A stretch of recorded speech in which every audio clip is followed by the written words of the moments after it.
Well, today I've invited Dan Rawls. He lives in Cleveland. I don't know him that well, but it's going to be a great discussion. I hope you enjoy it.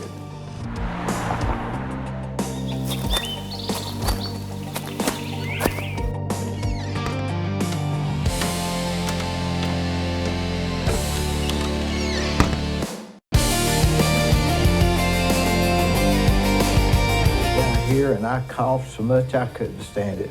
So now I got this button where you push it. So if I cough, but you don't have one. Yeah, that's okay.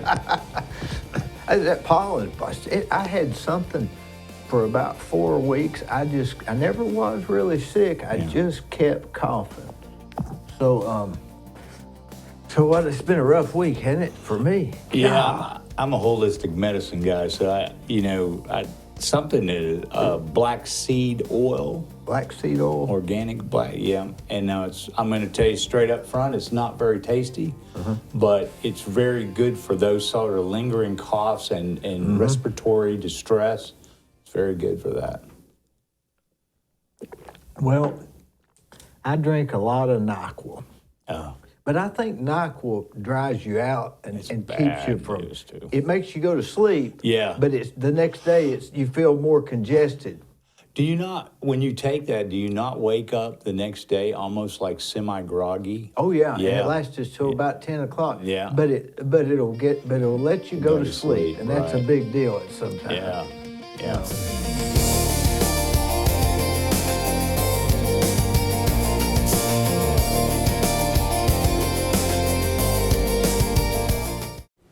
Whenever you read a story in the newspaper or see something on television about somebody getting arrested, you naturally assume they're guilty.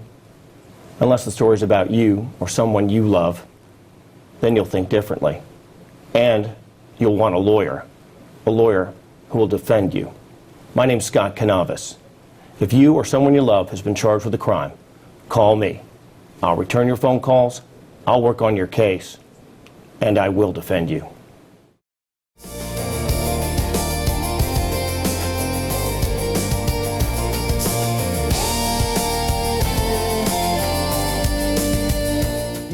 You look a lot like that locksmith guy, James Woods. Oh, you know him, Woody? Oh yeah, his shop's right down by my shop. It is close to yours. You and him favor a lot. Poor guy. James Woody. Were you on Powerline Road for a while? Oh yeah. So were you close to Snake Man? Yeah, Havard used to be right up the road. Havard, yeah.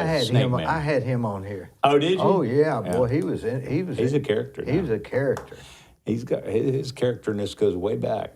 He goes way back. Yeah. Boy, people really liked seeing him on here. Well, that power line, that's that old, what they call that, Eagle Park subdivision or something like that. Yeah.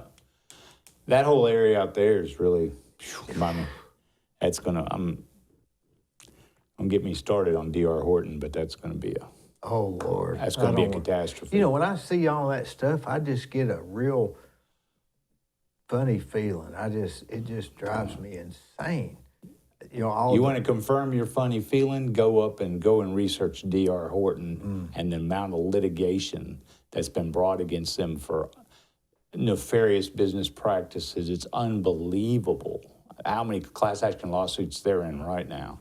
Well, the house building is too personal to do in a mass way. Right. Probably a lot like what you do. It's probably it's just too personal. Right. It's just too personal. Right. Some people don't care about the gutters, and other people care more about the bathrooms. Right. And it's just, you can't pay attention to all of it. You just got to pay attention to what their interests are. I have a hard time, understanding why, especially if you were going to have a house built or whatever. First thing is that you don't research the builder. Oh yeah. I mean, and as soon as you go and look at this, you're like, that should alarm you immediately. And the other thing is that you don't have an individual that is somehow in charge or somebody who is oversight that you can talk to. You're the contractor. This guy over here, these are the subs. If the sub gives me a bad feeling, I go to the general. That's right. You know, That's and right. so, but with those corporations, you don't have that. You know, They and- got more backroom expenses than I would have. I can build it cheaper, but my costs are more, but I don't have all that backroom. You know, I was talking to somebody the other day, or actually this morning, was talking about doing business with people that have to worry about the reputation. Mm-hmm. That's it's huge. That's huge. That's a big thing about being in a town and doing work. You have to worry. You have a reputation that you have to guard from. Right. Well, I mean, you should, if that's what it takes to hold you to accountability, that's what should happen. That should be that's the course of things. And that's why we deal with local people. And I've always been a big advocate of community, local people doing business with local people, for that very reason that you do have total accountability? Absolutely not. But do you have a level of accountability that you don't have everywhere? That's right. Yes. And you can't worry about every customer. No, But no. you at least are concerned a little bit about it. Well, interpersonal relationship, when you start dealing with someone, and you get, I don't have to agree with you politically. I don't have to agree with you philosophically. But you know what? I understand what you want, and so let's come to the understanding, and then we'll work towards that goal. That's the goal that we're going. Mm-hmm. These other things are secondary because you didn't come to me for political advice. You didn't come for me for medical advice. You came to me because you want something out of your car. You want these things to be in that, the way that you want them. And so, that's my job, and so if you let things... if you let things deteriorate beyond that, I think you lose some of the concern, like you're talking about. I have a concern that you're happy with what's going on. That you're happy with the car. Beyond just payment. Yeah, just beyond payment. just yes, payment. it really the payments. Okay. You're not going to rip me off. I'm not going to rip you off. But let's come to an understanding. And if we can't, because to be honest, I'll just be perfectly honest. There's just people that you can't do business with them because their expectation is unrealistic. And no matter what you do, you'll never fulfill that because you can't get there. And that's, I do generally like to talk to people for a while before, before I engage in business, just for that reason. If you come up and say, I want this, and okay, you need that, that's no big deal, but you got a car and you want all this, and this is what your expectation of that car, I'm just going to tell you up front, you can't do it for that amount of money. And I'm not trying to get more money out of you. I'm trying to tell you that if I were to do it for what you're wanting to do it for, you're not going to be happy, and then that, it comes back on me. So let's, we'll understand that first, and then we'll go from there, I was going to build a house for this guy. And we went to a restaurant. And waitress did something. And boy, he just let her have it. Oh, yeah. And I thought, man, I can't build for you. Mm-mm. It was so simple that nothing she could have done warranted that. Right. And I knew then. Yeah, you could see. Because you can't do that to these subs. They will leave. Right, yeah. They won't put up with it. Right. They'll put up with it about 30 seconds. Right. I mean, you got to be really tactical to them. Did you when you work on a car? Was you always doing that growing up? Was that? I started. To be honest with you, I started racing cars when I was like 16. My dad raced cars. My dad's father was a Ford mechanic back then. Now they're technicians, but for 35 years. So I grew up. My dad raced motorcycles and boats also. So I grew up around mechanical things all my life. And so when I was a kid, I was always interested in it. But that's in the performance end, right? Mm-hmm. Not necessarily the body work. No, I'm not a body guy. It's just performance. Yeah, it's the mechanical aspects of the car, brakes and tires, engine, Lifts, transmission, all that stuff. Yeah, and I'm not a big four-wheel drive guy, When I was growing up, everybody always had those lifts where they raised they'd raise their car up, they'd drive around town like that, and I always thought, I always thought to myself, well, the axle's still at the same spot. Yeah. So how can they? What does that matter, right? Yeah, I mean, it's a. I guess it has a certain cosmetic appeal to some people, but You know, I had I know you're. Did you see the cats when you come in? Mm-hmm. The two of them. yeah. I'm a big animal lover, and I think you are too. But my dog got cut last night, and real deep. We like to never got the bleeding to stop, and got it on the floor and everything else, and I don't know why I brought that up, but I guess because we stayed up late with that dog, so I'm tired. But why did you move from Powerline over to here?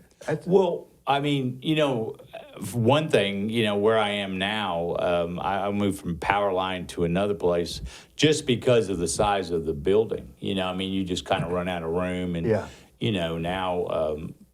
now we got a big enough building. We got a couple of lifts. I've got a chassis dyno. I've got, I mean, I could actually expand, but I don't want to. I'm not interested in that. I'm not interested in adding any complexity or, any more employees or anything. About like what that. year did you build that? I think I was building a little house down there about the same time. When did you move in there? Man, 1991, 90 or 91, somewhere down in there. I think I came later. I built a house on 955 Church Street. Oh, okay. And then I built the smallest house. South or north? South. South, okay. Yeah. Okay. And then I built the smallest house on Church Street. Mm-hmm. It's 20 by 20. Where is that at? I don't think There it's are far a bunch from- of small houses down in that, from like 1,400 down to, probably 800s. That whole little area down there's got a lot of smaller. I like that area, don't you? Yeah. At one time that had to be a pretty nice neighborhood because the roads are really wide. Right. I mean, they're like boulevards at the time. Well, I mean, when you look back at the history of Cleveland and where it came from, you can see the growth, the growth scope of the growth, where it came from. And, those areas down there a lot of times were, I mean, that was a lot of the starting point, and then when you go, of course, the wealthier section down on Ocoee, from Lee North, that's all, you can tell all those were, that's the beginning area, where Cleveland, and then if you go down on, Ocoee Broad down there, I mean, you can kind of tell that a lot of those houses along there were, they looked like dwellings built for when all the industry was in there. They're almost like row houses or something like that. Well, I think I've got a couple of little houses on King Edward, and it's supposed to be called 10 row because they built 10 houses in a row for the woolen mill. Right, exactly, yeah. And so that was, I guess it was back then, you built somewhere for them to live, and they'd live and buy stuff from the company store, and you just had them roped in. Yeah, that was kind of the business model, aspect of that, so you recoup some of their salary, and and you also keep them kind of obligated to that job, so. Yeah. Oh, yeah. I don't. And it looks like that when you look at it. It does. You can tell. That had to be a little subservient position, didn't it, to me, to work for somebody and live in their house and do business at their store and maybe mow their yard. Yeah. Oh, a person would have to be blind to deny that that's the case. That's the case. Yeah. And I guess that, there's always people that, that they can look at a business and, work there for a while and say, I can do this better. And I'm going to plan ahead, and I'm going to move on, and I'm going to do my own deal. And that's the people that are industrious and, or have some entrepreneurial capability. And they do, but there's a lot of people that don't really possess those skills. So now we kind of get to this conversation about, well, yeah, they're obligated to that, but okay, so what is their alternative? Right. Do they go out into a rural area and get a homestead and farm and and all that stuff? Which now that's that life, especially in that era, that's difficult. That's not easy. When you investigate Cleveland's history, it's very interesting. There's a lot of there's a lot that went on here and outside of here. From post Civil War on all the way out, and just like investigating the areas down in the area we're talking about, down where the what the area they call like 5 Points and stuff, just the underground tunnels and all the stuff that exists under Cleveland is amazing. And I've heard people say, well, they built those during the Civil War. I said, I find that so difficult to buy. I do too. That because you're engaged in a war, okay, and the South is having problems, maintaining a currency and being able to function. So they're just existing at that point. So you're telling me that you have the capability, the financial capability, and everything else to build underground tunnels? I don't buy that. I don't either. I think at that point you're just surviving and you're just hanging on for the next day and not making any. I mean, we can have the election time and everybody stops doing everything, much less a war. Right. So I think that had to have happened before. Yeah. I was down in that Carroll Printing. I think it was Carroll Printing. Might have been another printing, but down in the basement, and there was a door back in there that went into a tunnel, and I opened it, and you could see it was a tunnel. I don't know where it went or if it's part of an old drain system, but there was a door and there was a tunnel. Well, there's all kind of tunnels down there, and I have not personally been in them, but I had some guys that were in a group of ours that that have been several miles into the tunnels. Golly. And it goes farther than that, but they stopped. Wonder what that was for. Have you ever studied Rott? No. Captain Rott? No. Well, Captain Rott, Rhatt. He came over here from Germany as a metallurgist, I guess, and he went to work for the copper mines, and he ended up owning the stores like we're talking about. Right. And he also did the accounting. Fast forward 5 years, he owned about everything up there. And he'd have teams of horses or mules coming from up there all the way to 5 Point, where, according to history, he got the railroad to come there. And he owned the house up on the hill behind there. It's still there. That's the Rott house. Oh, is that the one that's back up? It's to the east. To the east. Yes, yeah. He owned like 2,000 acres. Holy cow! And there's supposedly a tunnel in his house to the train station. Wow. And according to, it was either he was carrying the payroll, because he was the richest man in the state of Tennessee at one time. And he was either carrying the payroll to the train station. Right. But there was a theory that he was part of the Underground Railroad. Right. Because he went from Germany to New York to here. Right. So he started selling cannonballs because he invented the smelting system. And he started selling cannonballs to the Union. So the South was after him to hang him. So he left Cleveland and went back up there. Anyway, I had an actor read the book and came and played him.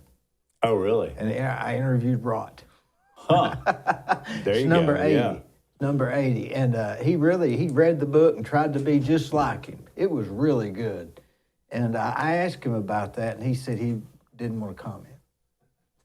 because nobody knew. Right, right. But anyway, those things fascinate me, don't Right. they? You?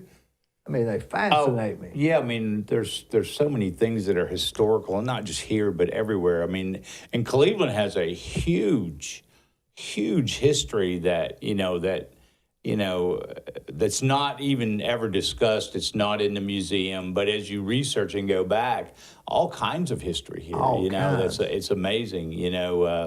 And I've looked into some of it, but I stay so busy that I kind of, you get to that stopping point because, okay, so this is said to have happened. Now you got to research this and Right. see if that's valid. And research the person that said it. Oh, absolutely. Yeah. What's your source? People that do research on that can't get paid enough. No. 'Cause- No.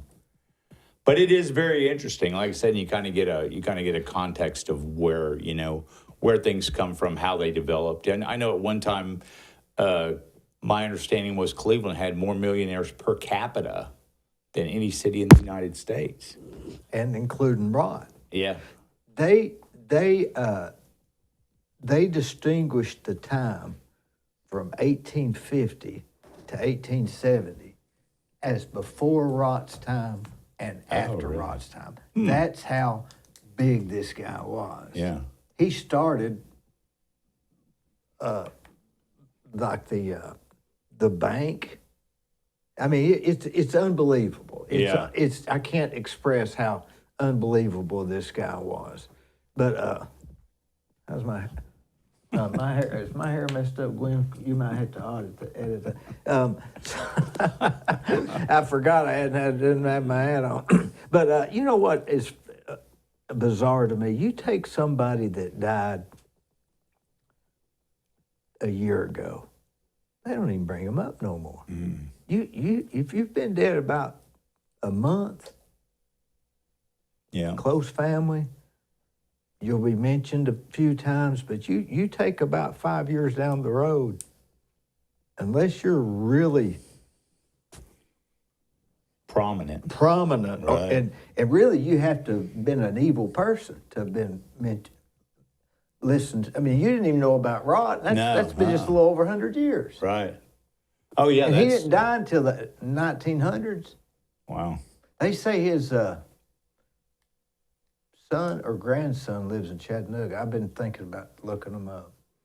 But anyway, history is, or what people remember, and it gets all distorted too.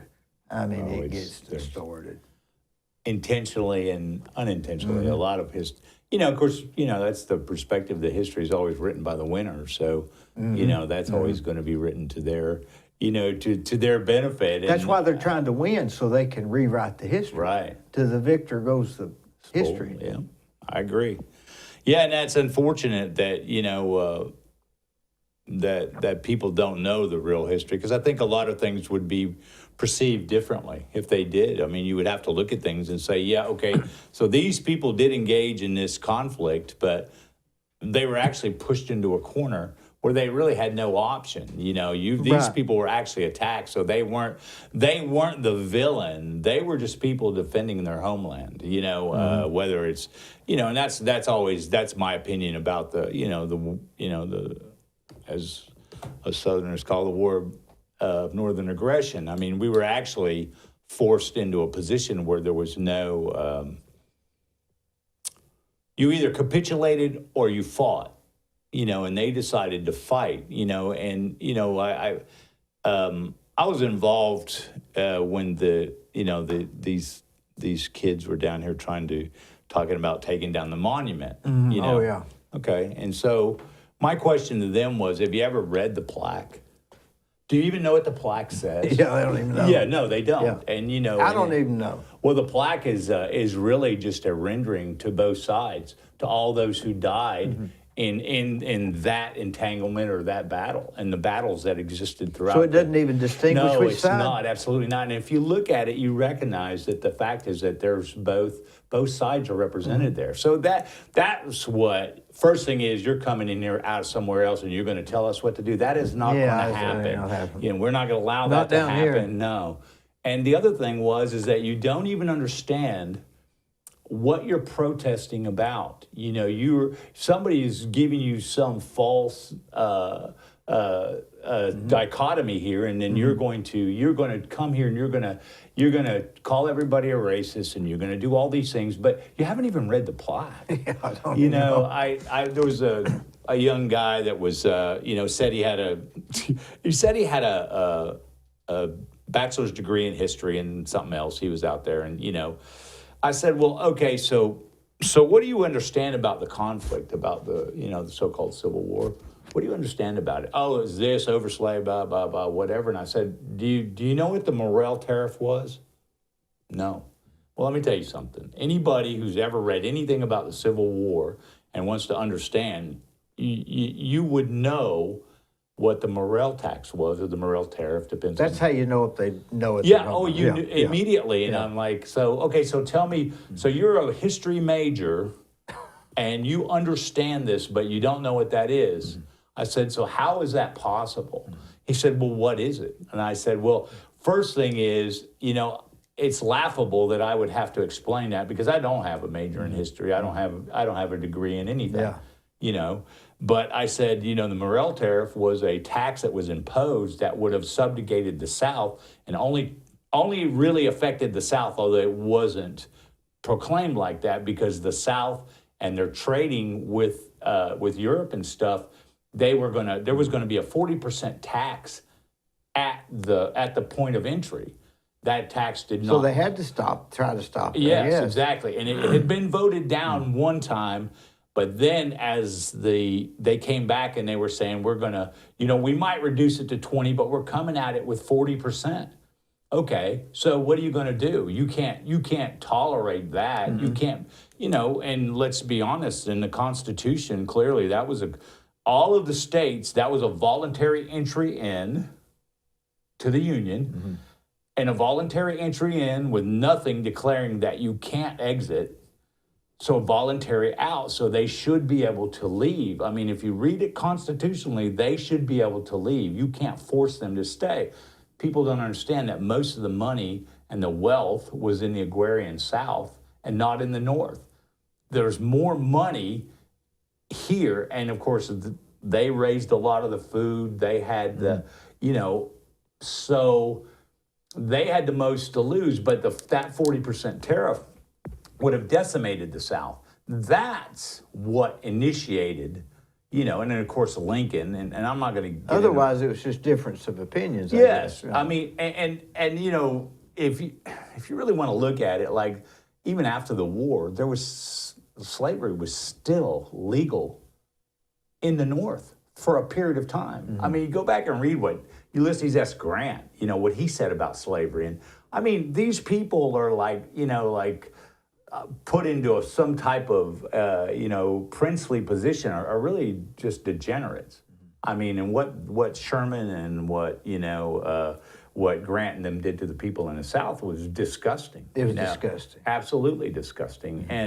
And so, so I'm sitting there talking to this supposed history major who knows none of this,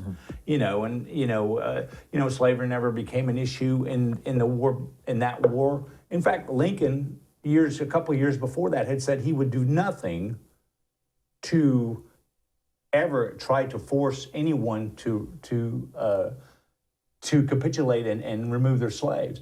There's so many things to that, and and I'm talking to this guy, and I'm like, 90% of the people standing around here probably believe like this guy right here, and so you almost become sympathetic, not to their cause, but to who they are as a person, because you don't even understand the conflict that went on. And so how can you possibly have any idea of what it was? And because the history is written by the victor, nobody really, very few people really actually understand what transpired, what went on. Sure, was there bad things on both sides? Absolutely. You're in a war. That's what happens in a war. That's why you should have never got into it in the first place. The South should have been able to secede from the Union because it was a voluntary contract in, a voluntary contract out. They should be able to leave. You know what?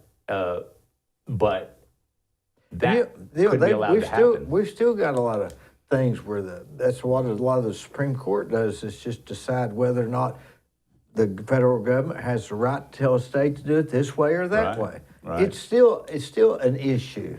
That's sort of a problem. Right. Because, a lot of times what they do in one state does affect another state. And that's the almost the problem, isn't it? And the supremacy clause doesn't resolve those issues, because the supremacy clause is actually, misused, misquoted.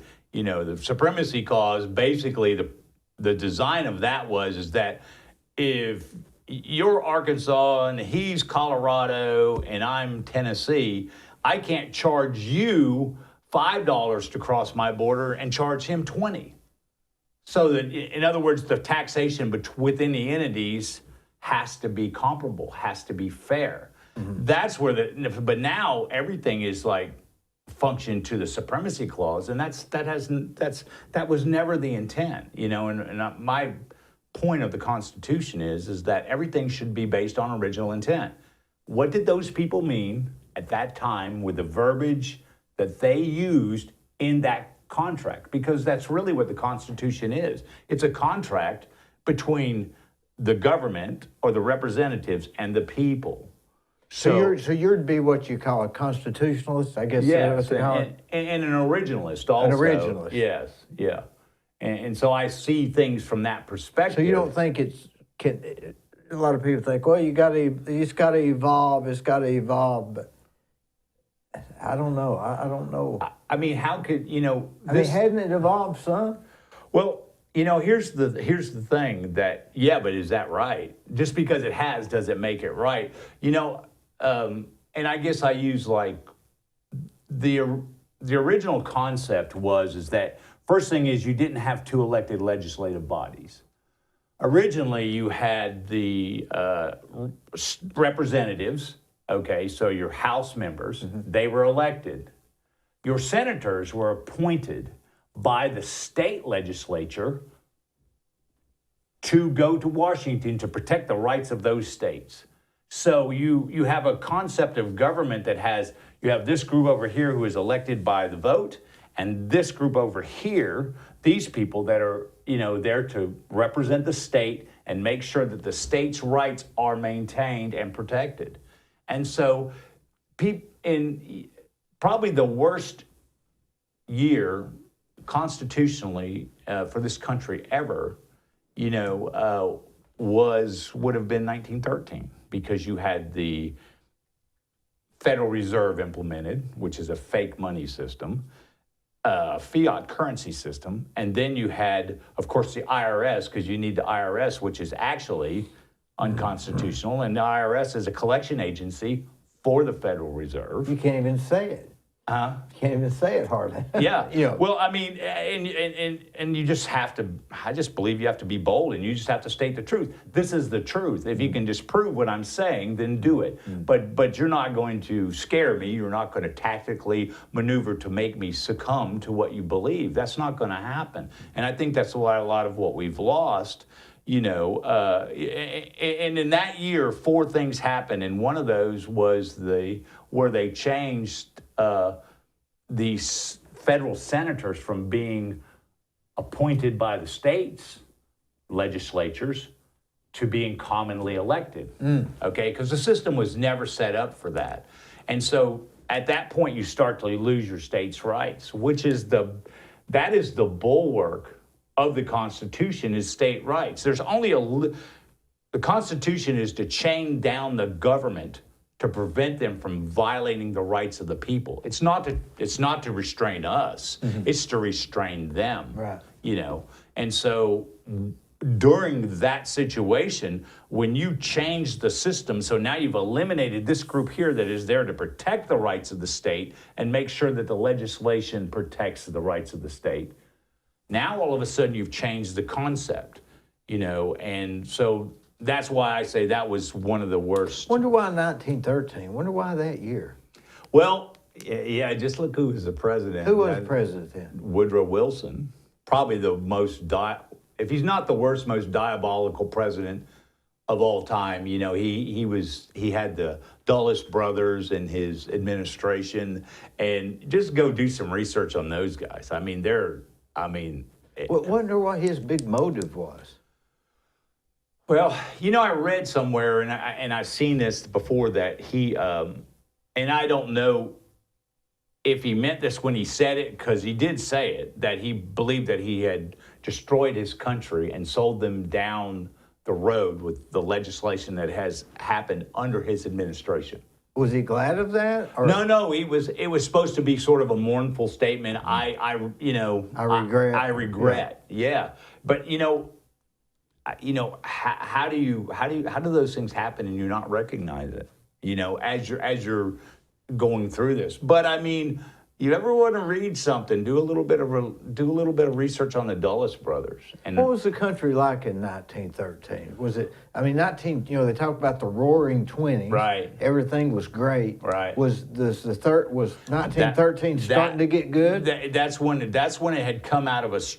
You know, we've been through multiple struggles and, little recessions and depressions and things like that. And, generally, just like the depression before the 32 deal, that depression only lasted about a year because the presidents say, you know what, we're going to let the system correct itself. Debt's going to do this. The debt load will be, dealt with, and we'll let the system. And then you had the Roaring '20s after that, where, and there's a lot of people that hold FDR in high standing. I don't, because of his intervention in the system has caused us, to be where we are now. The government state, Did he start the, what do you call it?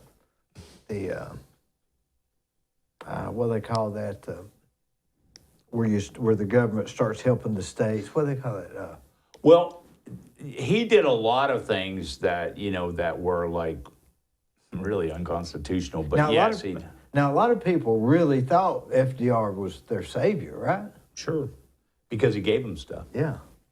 You get people hungry enough, and they'll follow you for a bowl of soup. Right.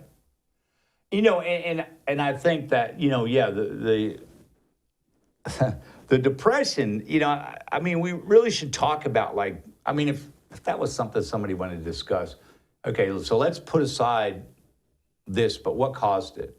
Why did it happen? It wasn't, the Depression came into being basically because the money supply had diminished. So it wasn't that there was necessarily just a big inflationary trend or there were all these other things, and people say, well, the war ended depression.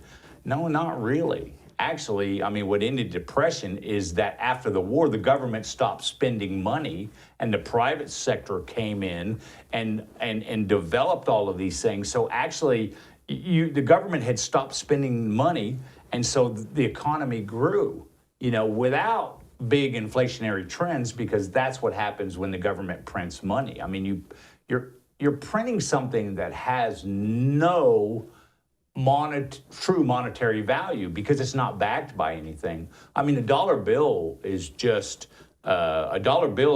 your and my perception of its value. So we accept what somebody's telling us what the value is. So that's what we base it on. But if you look at it, it's not worth anything because there's nothing behind it. Okay, so what's the paper worth? What's the printing cost? I mean, that's what you're basically looking at. And then, of course, the Fed, which is not the federal government, the Fed is a private banking organization that controls the value of money.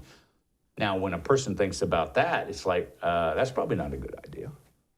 Why are we allowing a private entity? No one has ever sat down and just really asked that question.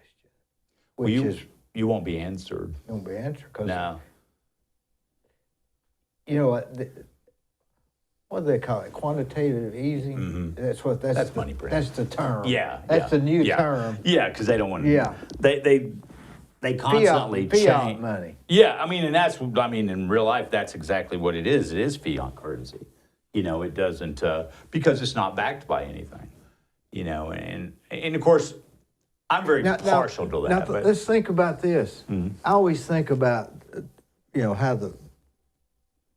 how the money comes into play. Like, I believe that, the paper money, when they, on the Silk Road, when they were trading goods along the Silk Road, Right. they used money as a promise to pay, Right. because you couldn't carry elephants. It was Right. a way to transport. Right. And then later, they backed it by gold, Right. which had theoretically a value, which I Right. would question whether or not still had to have somebody buy it. Right. And I don't, so, but doesn't the government have to have, isn't the government still backing our money, or is it just the Federal Reserve? Well, If the government was, Trump wouldn't be arguing with that guy about lowering the interest rates, right? Therein is the problem, and that guy has the authority to do that. The money, like your coinage is produced by the Treasury. Okay, so coinage is actually money that's produced by the federal government, and the value is determined therein. The private banking cartel buys the printed money from the Treasury, because we actually print it. They buy it, and then they charge us interest back on the money. Boy, you can go down some rabbit holes with that. There's there's been multiple people.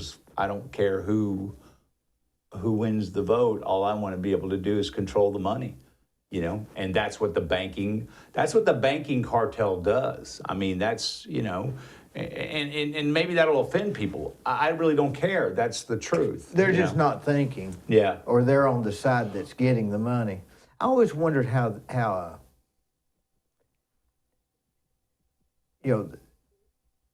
these you take the Federal Reserve. Say you wanted to start your own bank. They're saying, if you go by these rules, we're going to loan you the money at this, and you can loan it to them at that. Right. If you go by these rules. Where else can you get your product for free? Am I right, or am I thinking about it wrong? No, and that becomes a very interesting question, that now that banks are allowed to, used to be you had to have like 30% liquidity of whatever you lent. So you could lend money out as long as it was within, that range of 30% of what you actually held in reserve, like in your vault or whatever, your assets. Now it's nothing. It's like 10% or something. They've even dropped it below that. You can basically lend as much money as you can, and there's multiple systems set up to try to, if a bank gets in trouble, they get liquidity shorted a little bit. They can borrow through the system. They have to pay a little bit more interest, and then that will bring back their liquidity until they can, collect some revenue. So, I'm not saying that the system's not complicated, but what I'm saying is that the system, is probably one of the biggest transfers of wealth from the middle class to the banking cartel and the oligarchies that's ever existed. That's what the Depression was. You bought a house, he bought a house. You guys bought a house, and you paid for most of the house, but you owed $5,000 on a piece of property. And back then, the house was worth probably $45,000. Okay, but you lost that.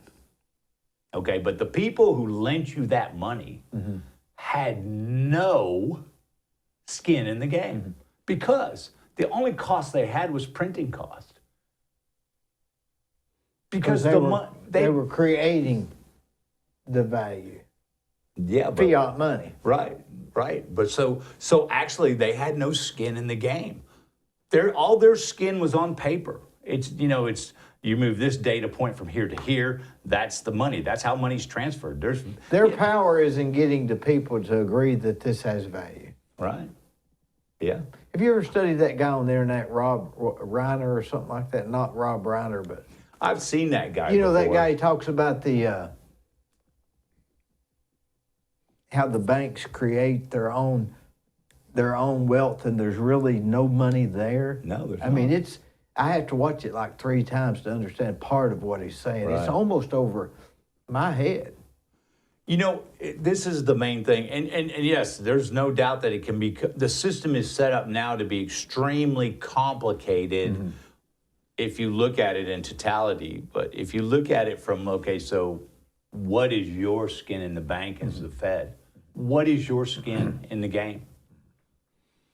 You don't have any, you know, but you control that value. And that's the problem, is that they control the value. When in the Depression and all of these, you know, in 2007, 2008, all these people that lost their homes and stuff to these systems, those homes were real wealth. Yeah.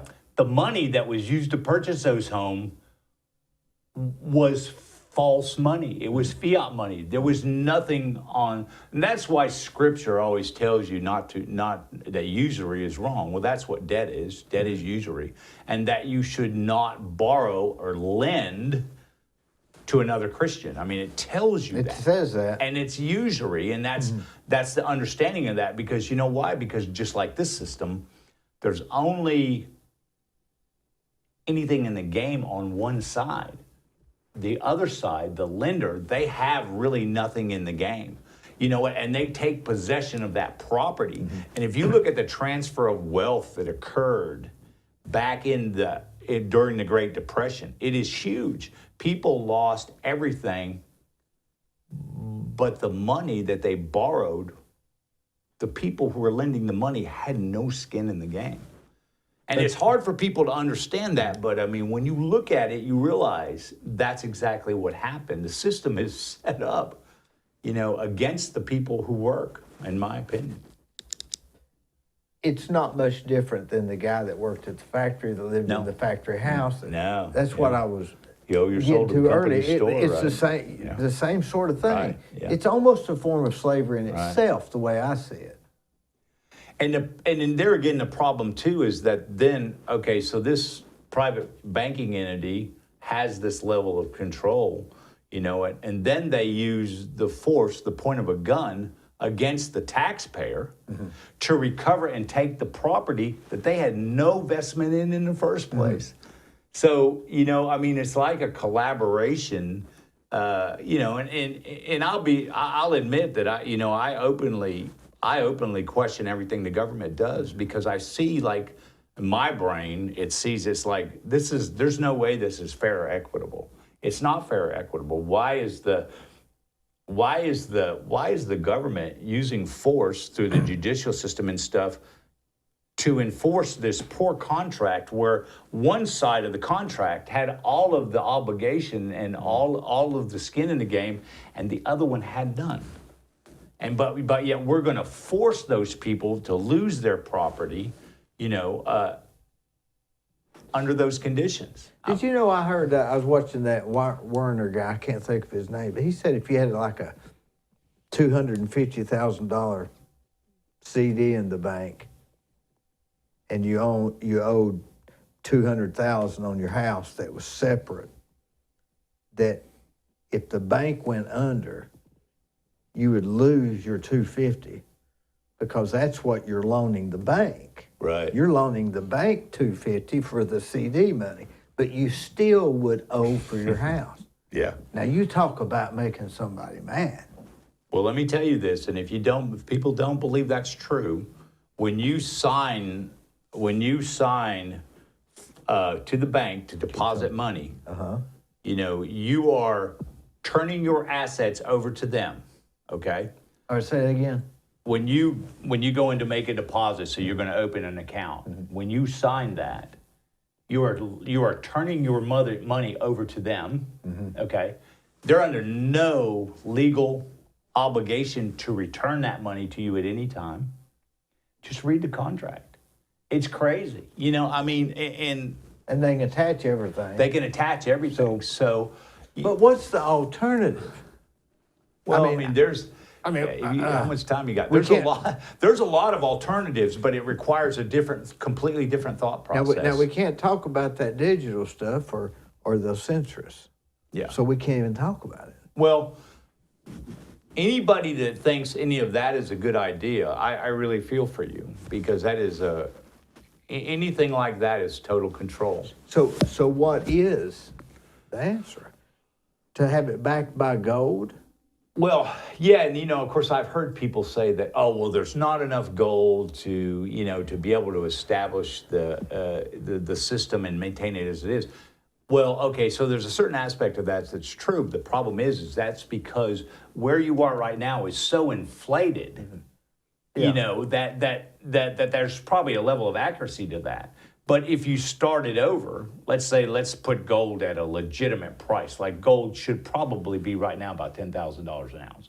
Silver should be somewhere 90-ish. Okay, so when you do that, and then you back the system with gold, back it with some commodity, back it with grain. But what's the value of gold? I mean, I don't have any gold.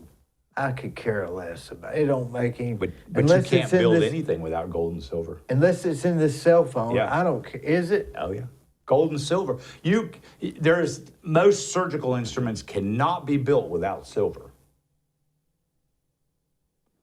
So gold and silver actually in fact, the conductivity of gold, I'm not really sure that there's any metal that is a better and a higher level of electronic conductivity than gold.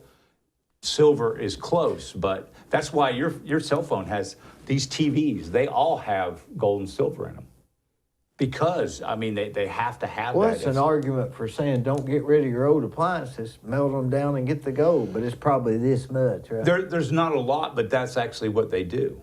The reclamation of silver. I forget what percentage of silver that is used in industry is through reclamation. I can't remember. I've read that I wonder somewhere. how much gold would be in the graveyards. Got people with gold fillings? Oh, yeah. Well, that's why they used to execute grave robbers. That's why they got in there. Yeah. And probably the largest stores of gold, the problem is the cost to reclaim it is in the oceans. But now why can't we? Yeah, I guess they'd have to. Yeah. But why can't? Yeah, I don't know the answer. They have to put a value on something. Right. And people cannot operate in today's society without borrowing money. You wouldn't last, 6 months? Well, money, currency, money, whatever you want to call it, is a medium of exchange. It makes it makes commercial transactions and, and personal transactions much simpler, So I believe that it could be done with silver and gold. I think that you could, that's something that, if we have 4,000 tons of gold in Fort Knox, let's just use that. Okay, so there's the value. So what is the value? So if the value of gold is $10,000 an ounce, okay, well there's the money you've got. Okay, so your whole currency model adjusts itself. It wouldn't be at the level. These $100,000 pickups and trucks that they sell, and $400,000 houses, you wouldn't be able to do that. But they're not really worth that. If you go back and look, if you just base the premise on what the value of gold actually is, and when they froze the value of gold at $32, that was a big government scam too. But if you gave a legitimate value of gold and you look at what gold is worth, and you base that on what houses cost now and what they cost, 100 years ago, and just base it off how many ounces of gold did it take to purchase that house in 1900? Okay, so if the cost per square foot in that is similar, that house would cost, these $400,000 houses would be $130,000. Okay, so now all of a sudden, now the value of basing your currency on these metals, of course, people that are in this other system, they don't want that. There's too much profit. No, the okay. Stock market, all these things. Those are, it's all a high-level scam, in my opinion. I mean, because there's no way you can look at any of the things and say, oh, yeah, that's a good idea. That's good. You know, that you're going to base all of this on this fake system, you know, and the only people it hurts is us. You know, George Carlin said, it's a big club and you ain't in it. Yeah, that's right. Okay, so that's us. So we're the ones that ain't in it. And they're in the club, and they all work together. It's a beneficial thing, and that's why the system, in my opinion, is set up that way, is to facilitate what you would rightfully term an oligarchic system. You know, why are we giving $500 million? $500 billion to the biggest billionaire oligarchs to create this AI system and the data centers and all that? I mean, actually, people say, well, our GDP has gone up. Well, let me give you a little clue. You take those data centers they're building everywhere that are driving the cost of electricity and the water usage out of sight and hurting the small guy. You take that and you take them out of the equation, now all of a sudden your GDP has actually gone the other way. Those are things you will never hear because the system controls the news. I mean, if people really think that you've got like any real reality in corporate news, they're all owned by... I guess there never was. Maybe. Well, there was 500 sources at one time. Okay? Remember on Archie Bunker, Edith said, let's see, who was it Archie watched on TV every night? Was it Walter Cronkite? Yeah, Edith said he can't stand him, and he says, and the son-in-law said, why does he watch him? He said, well, because he doesn't have nothing else to be mad about. So he was watching it to be mad. So, right. But in other words, Archie Bunker didn't think Walter Cronkite was giving the correct news. Well, you know,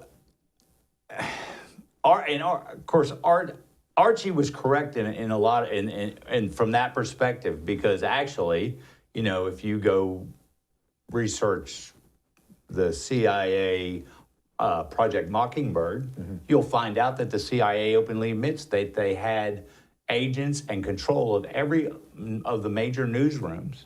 Okay, so even then, when let's say there was 500 independent news organizations, you know, now you have, I don't know, you probably have 5. Yeah. You know, so it's much easier to control. So now it's even more controlled because it's easier to control.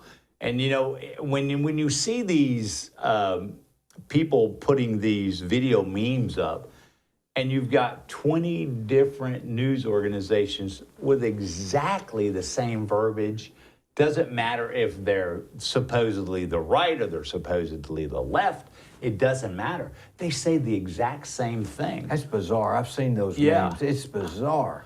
I mean, it has and to... I've even noticed it. They'll have words they use a lot and phrases. You know, I don't really watch any of the news anymore. I watch Gutfeld. Yeah. That's all I watch, and that's kind of because I like that one comedian.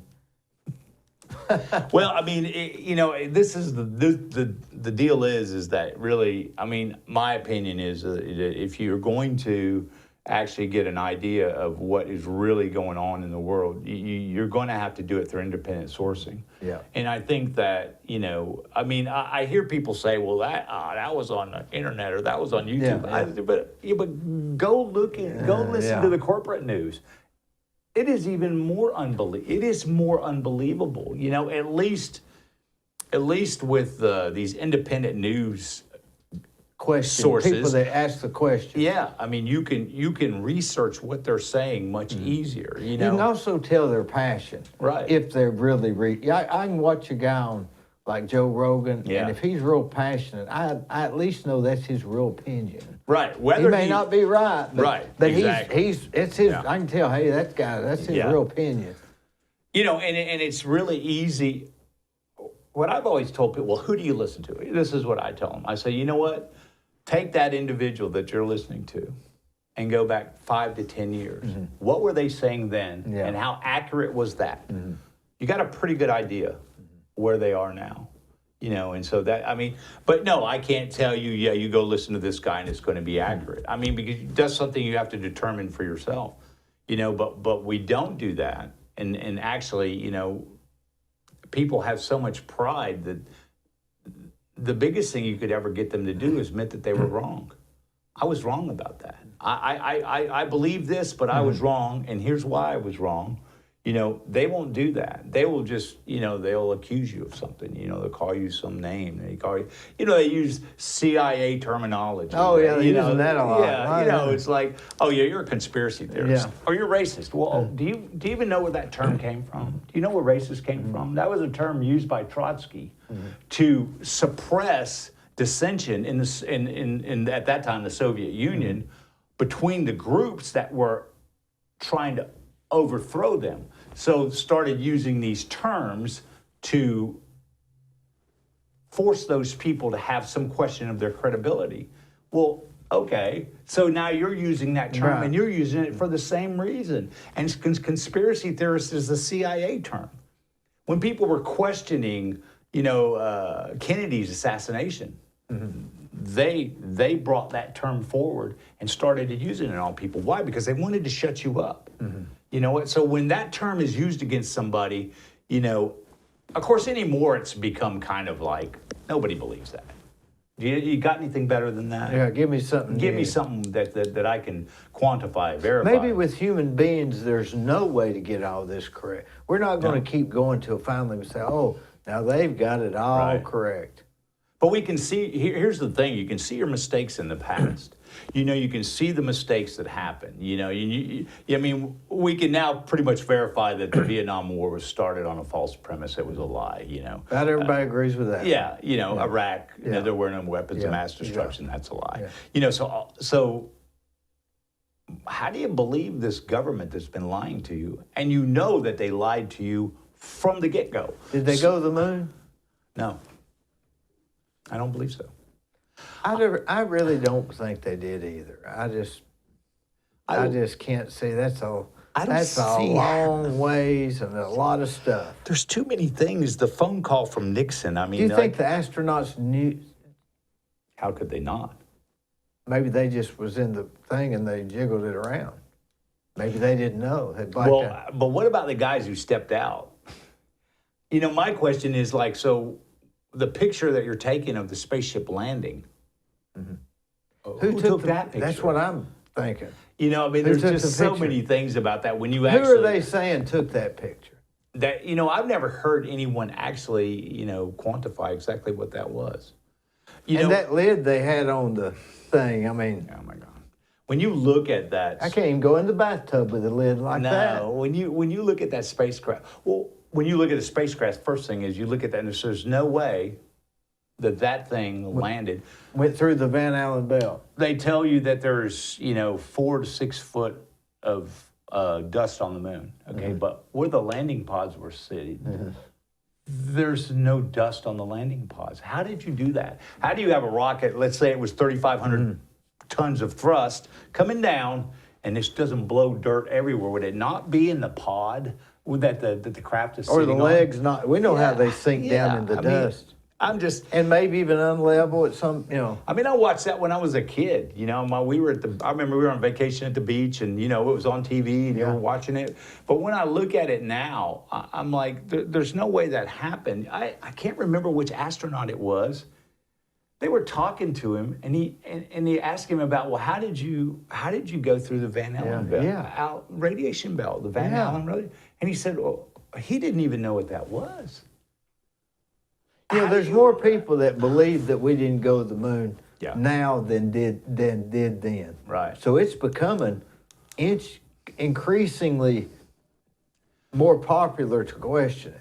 Well, and you should, because I haven't heard anything that would change my mind on that. When I look at it, and then you have NASA telling you 7 or 8 years ago that, we can't go back to the moon because we lost all the data.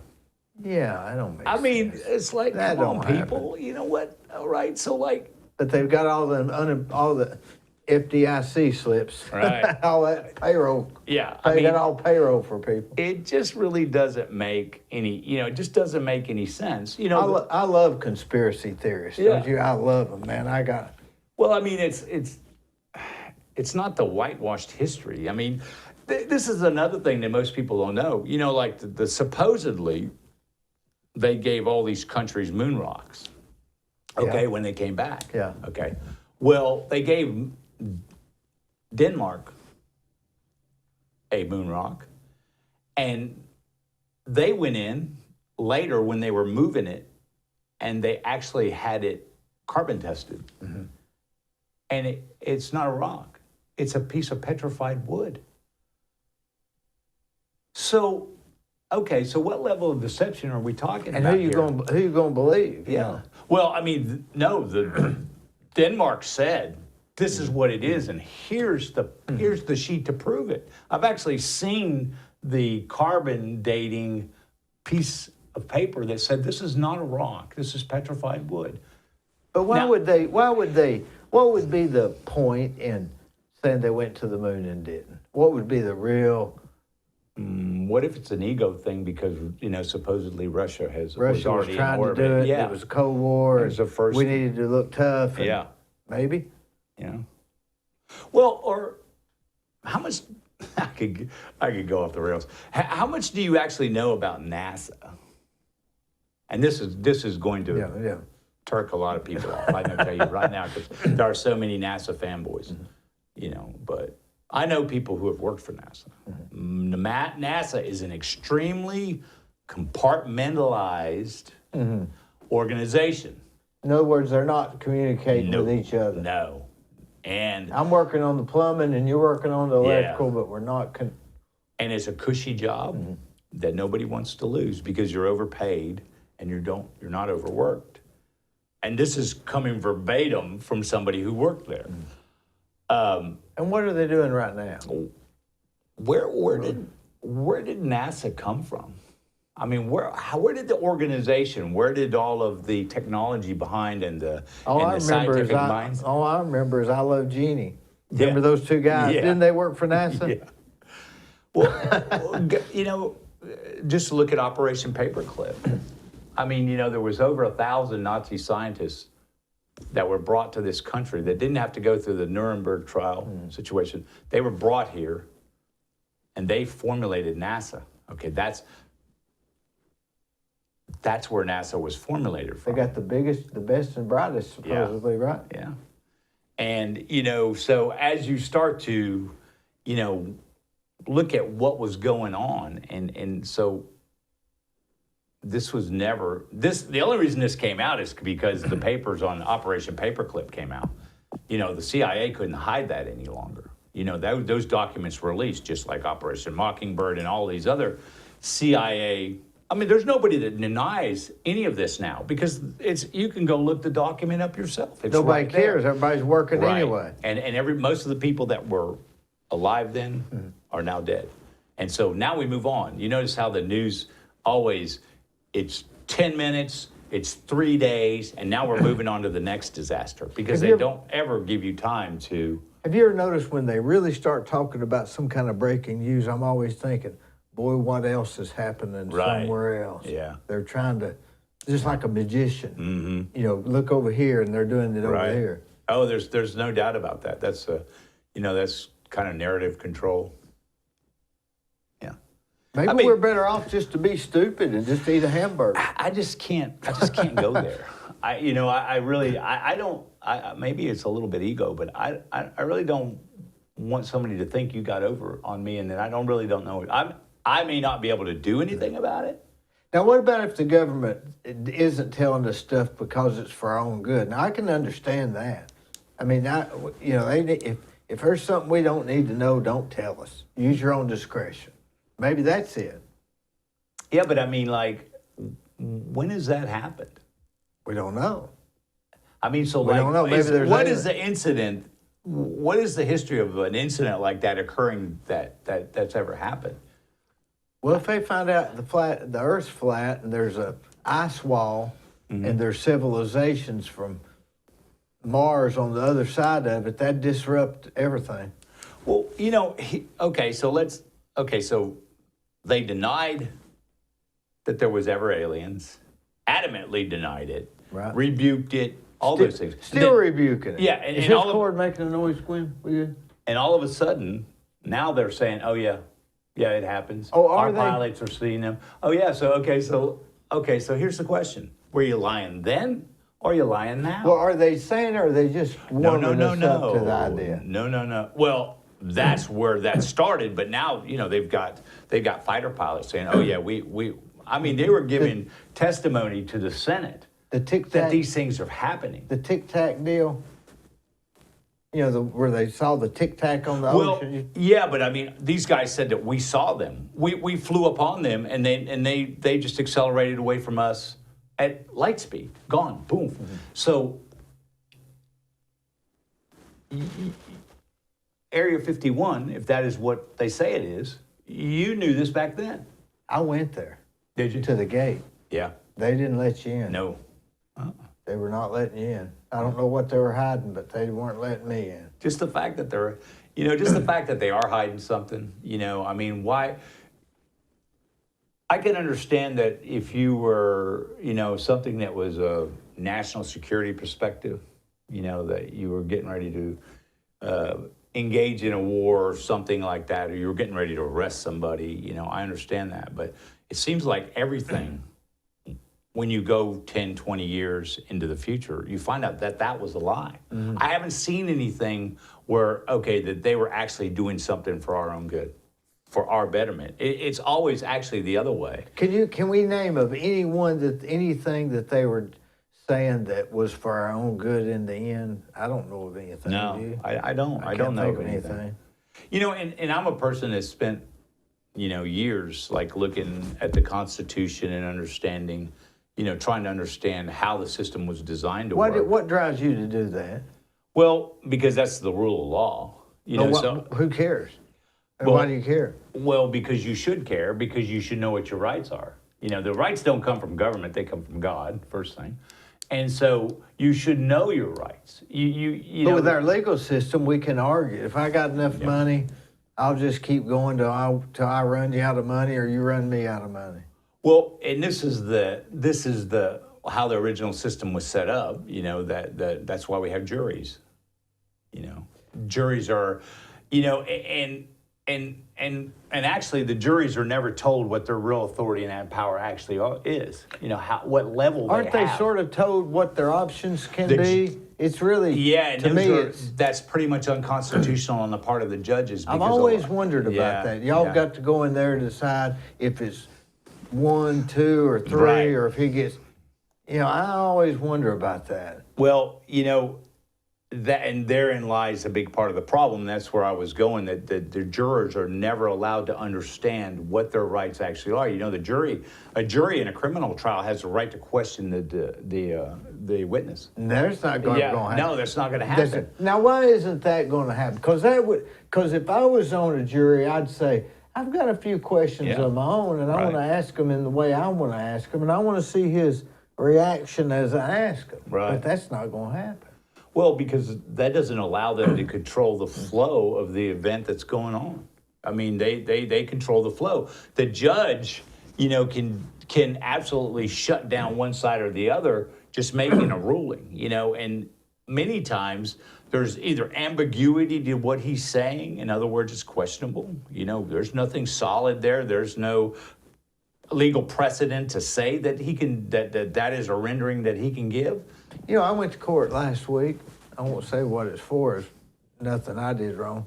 But the lawyer said, the judge may ask you not to be in here while the testimony's going on. And I thought, well, either I can or I can't. Right. Why is the judge going to tell me whether I can or can't? Either it's the rule or it's not. Does that make sense?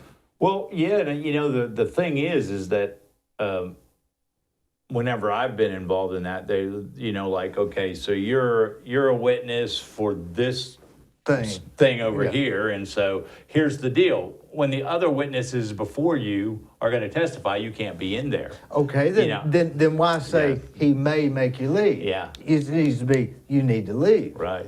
I To don't, me- I don't understand that, you know, and of course the civil process and criminal process are different, you know, so there's a different. Okay, it might have been. Yeah, this was civil. Right. Have you ever watched The Day the Earth Stood Still?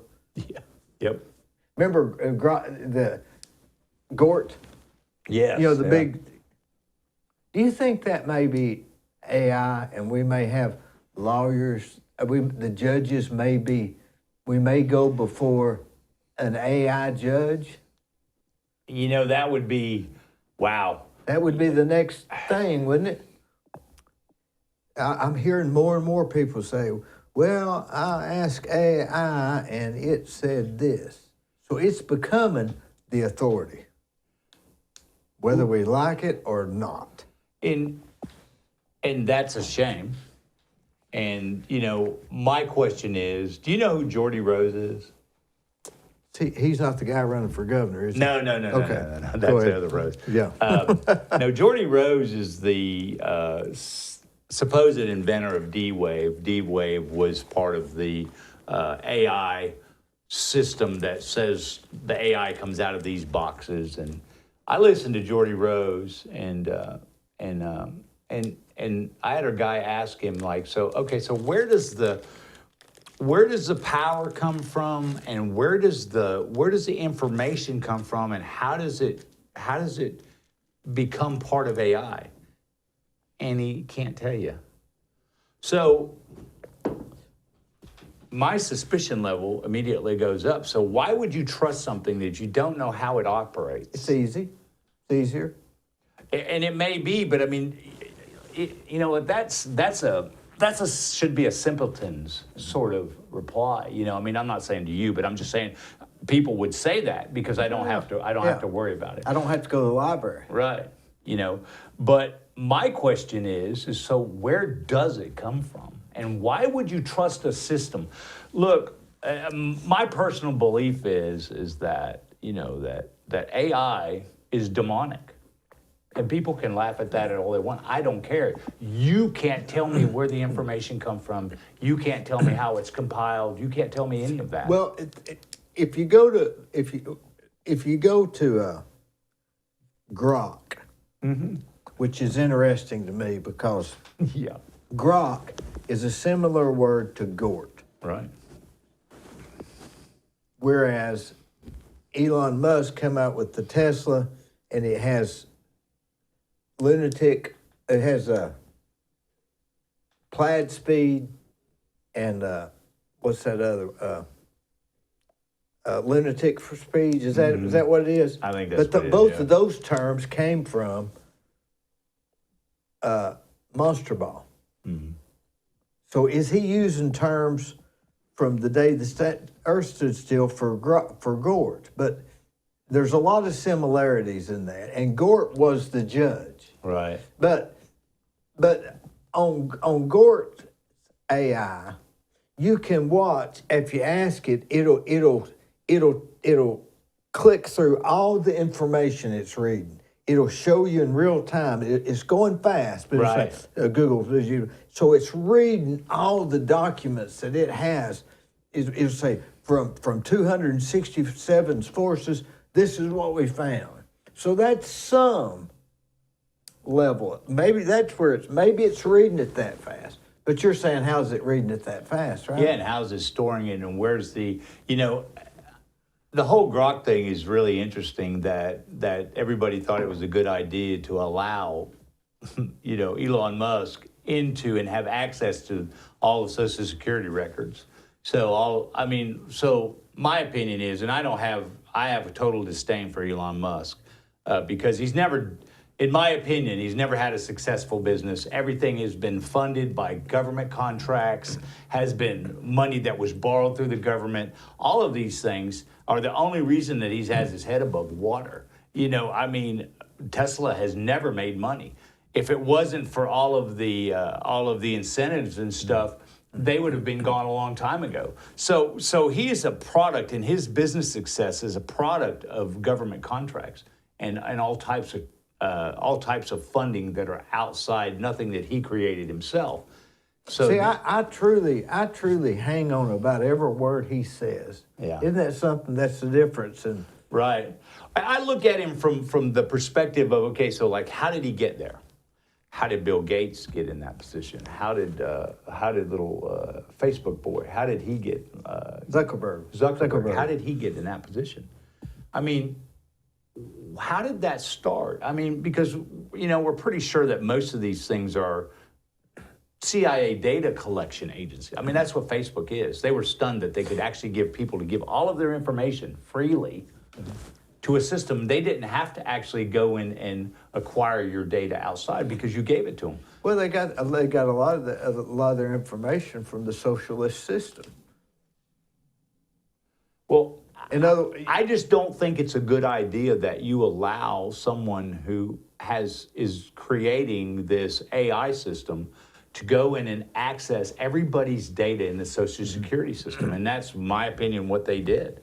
They went in. So people say, well, they can get that information anyway. I said, not in that short a time, in that concise a manner, and obtain all of the data directly out of the system. Why the government, which has such a horrific record of data breaches, why would you allow this to happen and think that this information is in good hands? It's actually not. But the cat's out of the bag now.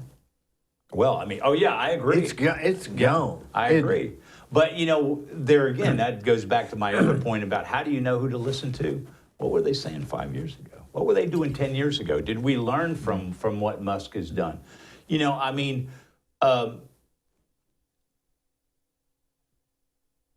the problem with what we talked about, the currency situation, and if that were to ever go, into a database. Into a database. Yeah, is that everything that you do, every dime you spend, I mean, everything will be in that database. And if they don't like you, if they don't like me, they just shut your bank off. Boom. Here you go. Boom. Don't like you. I mean, we're really looking at New president regime? Yeah. Well, yeah, and I mean, we're looking at the Chinese system, which was, by the way, helped to be implemented by Palantir. So go look up Palantir. And Palantir is developing and putting into place that system here, and it's already in place. So they don't like you. You make a comment on social media, they shut your system off. And that's the problem with these types of, giving that kind of control to people. If your son mowed my yard, I can't pay him $10. I got it. I'm going to transfer that $10 to him, and he's going to have to go report that. Yeah, now that's nobody's business. Income tax is unconstitutional. I mean, so now you're turning over all of your information and what goes on in your life to this system, and if you can't see, can something be non-constitutional? But it's the law. I mean, not pay them, see what happens, right? Well, I mean, and clearly that's the case, but. It's really interesting if you ever look into the IRS, and they even in their documents, they proclaim that this is voluntary. So what does that mean? I don't know, but when they send you that letter, it's a whole other ballgame, isn't it? Yeah, and also where you get into trouble is that if you fill out the document, okay, and you sign your name to it, okay, so now you've entered the game. Yeah, you entered the game. And so based on your accountant's, what he got down. And if something in there is false, that's where their authority is. But what if you refuse to enter the game? You got to sign it, right? No. I mean, why do you don't do anything. Turn it in. You don't do anything. I mean, really, there's a whole bunch of people that follow that thing, and can you imagine what, say 5 years from now, say you're an individual that has no Social Security number, you have no birth certificate, you've not been in any public schools, you have nothing. You don't have a driver's license. And you say, hey, I'll deliver this package from you. I'm a nobody. What's that going to be worth? You know, Because I think the system, in the scripture talks about, you won't be able to buy, sell, trade, do all that stuff. Well, but what people don't understand about that's talking about if you're in the system. But if you have a system outside of the system, that system will function. boy, it's hard to reverse. It's hard. We almost just have to accept it the way it is now and try to. Remember Bruce Renner? Did you ever know Bruce Renner? I remember Bruce Renner.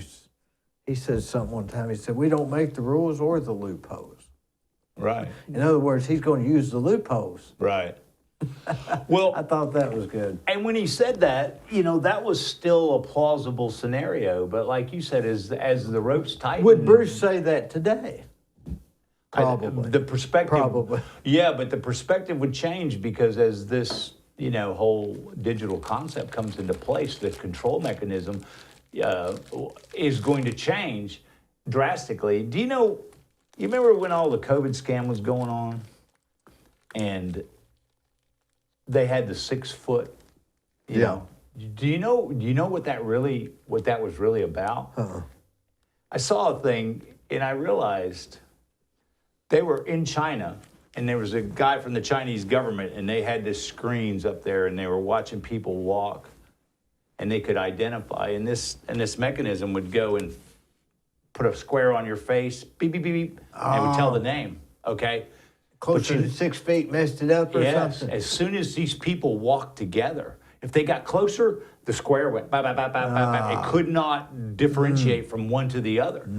So I said, there's your 6 foot rule right there. And he said right there, if they get closer than 6 feet, that the system can't identify, it can't differentiate between the two. And it's possible that technology could change and it could get closer. But what I'm saying is, people were duped into that, and the premise wasn't about some virus, it was nothing but the flu. It wasn't about that. It was to seeing if you would do it and how the system would work when they did that. I mean, it was to see who would comply, and it would see, did the system actually work? Is the technology there now to actually be able to facially recognize you, And like I said, I just think that the more you capitulate to this system, at some times that system. I don't know what choice we have. I don't know what choice we have. We can't change everything. Did you see what happened in Britain with what? with the cameras? No. Okay, so in the city, and I'm trying to think if it was Essex, I can't remember the city, but they put up 50,000 cameras to monitor everyone. A group of guys got together, and they went out and destroyed almost every camera. Boy, they'll be in trouble. Well, you know what they did? They said, we can't afford to put more cameras up. So they've stopped monitoring, And so, they may come back. But, there's always a recourse. The United States, the most prolific army, military in the world, and they couldn't overcome a bunch of guys riding around on donkeys in Afghanistan, nor could the Russian army. Russians never did beat them. No, and we never did They either. just gave up. In fact, the Taliban is stronger than it's ever been now, than once we left. You know why? Because they didn't depend on that system, to exist.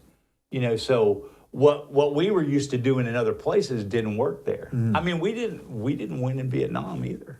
You know what? No, And we just left. I had good friends that fought in Vietnam, and will tell you, they'll tell you, I was there 8 months and I realized that we can't win this. And the only reason I'm going to continue to fight is that for the guys that are in the foxhole with me, that these guys get home. But that was your own. That was enough, wasn't it? Yes, yeah, absolutely. Was you at the? So you're too young for the Tet offensive, right? Or was you? I mean, I'm 67. So I remember the Tet offensive. I wasn't there, of course, but So what year was you in the Vietnam?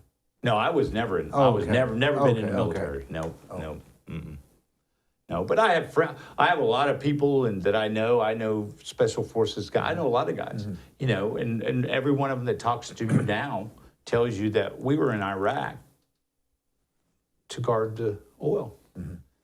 He said one of my buddies, you know, will tell you that by the 6th month I was there, I realized we were guarding oil lines.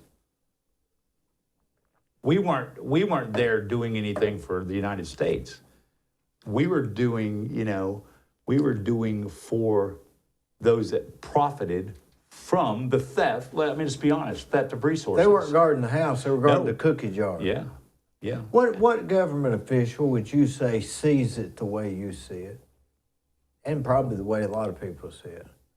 Would there be? I mean, At a federal level, yeah, Thomas Massey, Thomas Massey.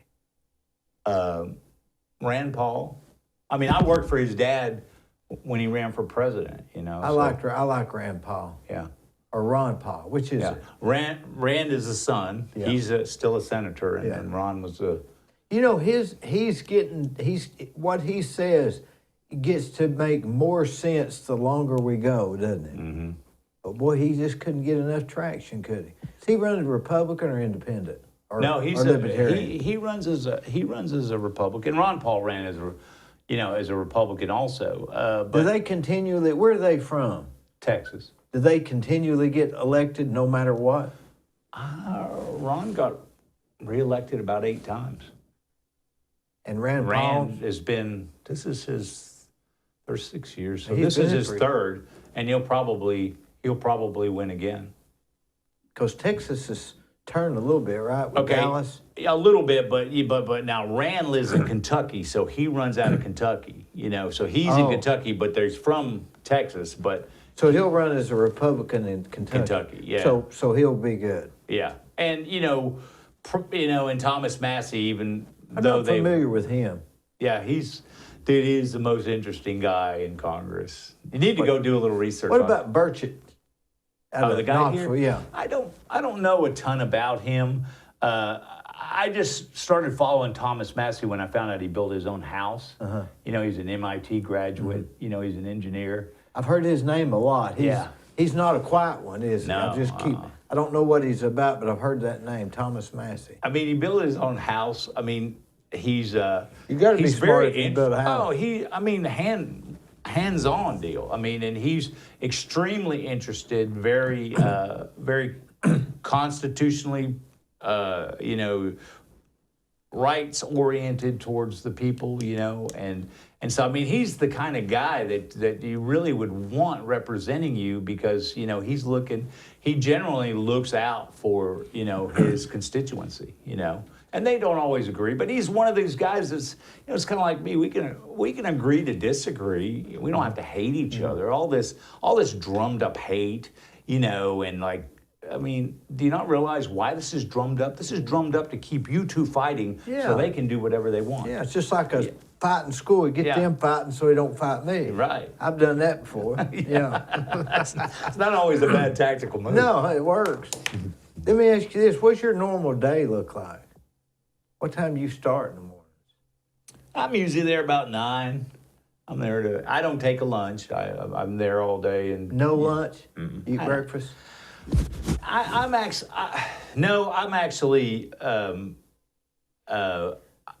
do intermittent fasting. You're very in shape. Yeah. What's the key there? Well, I mean, it's diet and exercise. I mean, that's What kind of that's- exercise? I work out at the gym a little bit. Which one? Oh yeah. When's your schedule there? Usually in the mornings, I'll go before I go to work. Like 7:30 or something? Nah, about 8:30, and I'll get out of there about just before 9 and go to work. I don't spend a lot of time in there anymore. I've played football. I got a bad shoulder. Just got all the. You do bench press or legs or what? Oh, No, I wouldn't recommend that anybody do a flat bar bench press. I mean, that's extremely hard on your shoulders, especially as you get older. No, most of it is either dumbbells or, some machines. And So you don't like work up a big sweat? Not no, like I don't that. kill No. myself. Nah. Because I got to go to work and work, 7 or 8 hours. Yeah. But You do any jogging or anything? no, but I do walk. Where I live, our road is has a lot of drop, and so it's very hilly. And so, sometimes I'll put, like 25 pounds on my back and walk for 30 minutes or, Do you walk, how much do you walk in a week? Like three when my times, toes or not bother me, try to about 3 times, like every other day? Yeah, and sometimes it'll be 4 times in a week, depending, but usually 3 is pretty common, and as you get older, you need more recovery. So you can't, if you don't give yourself enough recovery, you're going to drag yourself down and do damage. It weakens your immune system. It does a lot of things. So you kind of got to learn to where you need to be. I've wondered about that if you need, and I don't know if, I think maybe you're better off just to do it regardless, even if you don't feel good. Oh, yeah, because I will tell you that, especially as you get a little bit older, when you start, you may not feel that good, but by the time you get midway through you're doing a lot better. Man, you feel better, don't you? Absolutely. So will you walk like 3 miles or what? That's probably 2.5 or something like that, Well, I saw this guy was building in this neighborhood, and this guy, he was overweight, and I saw him out there walking, and he was walking. And then by the time I finished the house, he was walking pretty good. Yeah.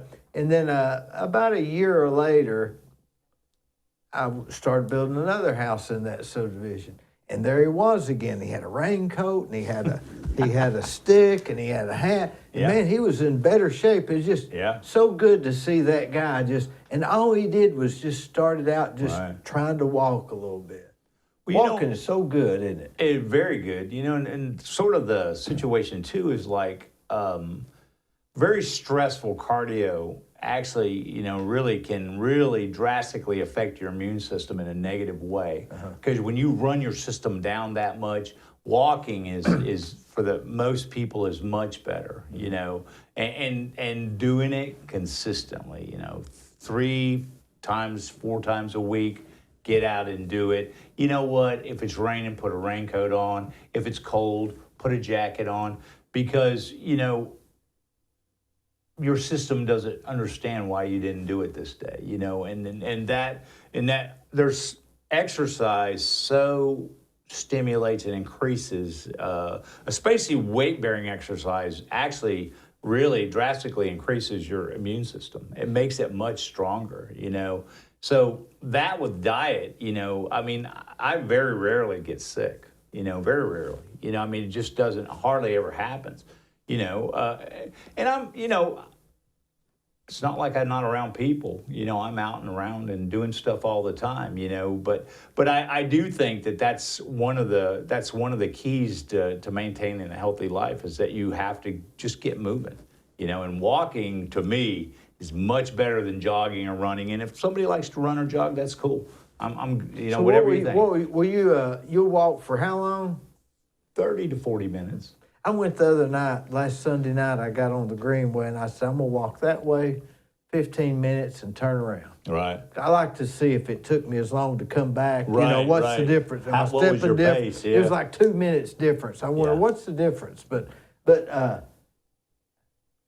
I really enjoy, I like to ride bicycles, but that's getting more and more dangerous. But, so much but fun. walking is good too. But walking the Greenway, I don't know, I don't feel like I'm out in the It's not very challenging either. It's like I'm not in the, I don't know, I just can't. Find a good road somewhere that's, rural that has challenges to it, like you're uphill, down. Because, actually that change of pace, the I think up so. and down, that actually is very good for you. And the different scenery too. Right, yeah. It's almost like the Greenway's a planned view. I want that cow that got out of the fence and that sort of stuff.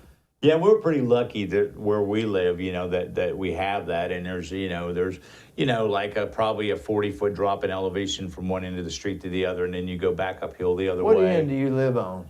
I live on the south end. So quite a bit of elevation difference then. Yeah. Oh, yeah. I mean, it's but that's good. The change of pace, the load and stress on the heart changes. And I mean, I think the average person, if they didn't do, some type of intensive cardio, if they just started walking 30 minutes a day, 3 days a week, they'd see a big improvement. It's like a drug. Yeah. Oh, yeah. Do you listen to anything? No, I don't. I just enjoy quiet. I enjoy looking around and watching stuff. I know, like on my road in the spring and summer, there's these little blue finches and stuff, and they're and I would walk down through there, and you get about 15 feet away, and they'd fly off the post. And my neighbor has housing that they come in. They're transitory, so they come in the spring and summer, and then they leave. Yeah.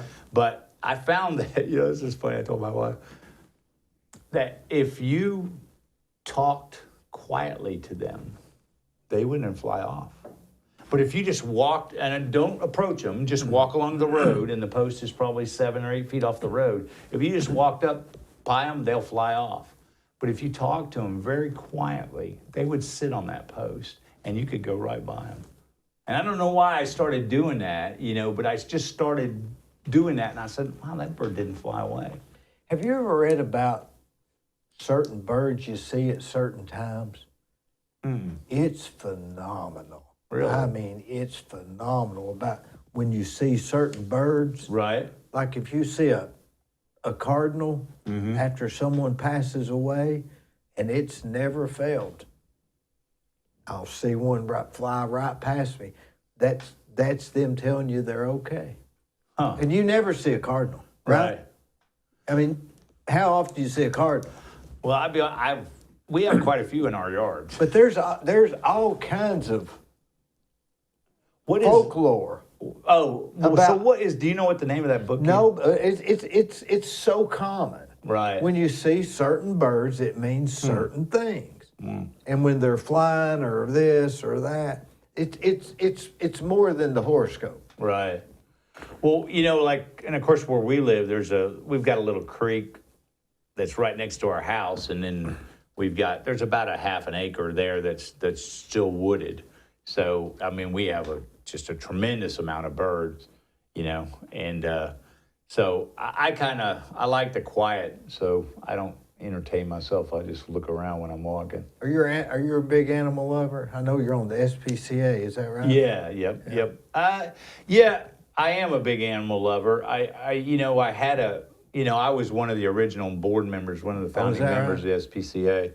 But, my personal opinion is that was not the responsibility of the government and the county, okay? But you could see they were going to do that, so I got involved because I thought, well, okay, so if we're going to do this, and this is what the people want, then I'm going to get involved because I'm going to make sure that it's run and the fiduciary has a high level of fiduciary responsibility, and that the money's spent right, because I knew it was going to be a struggle. I mean, you always have people tell you, oh, we'll do this and we'll do that. And I'm like, yeah, that's a lot easier said than it is done. Right. And it has been a struggle.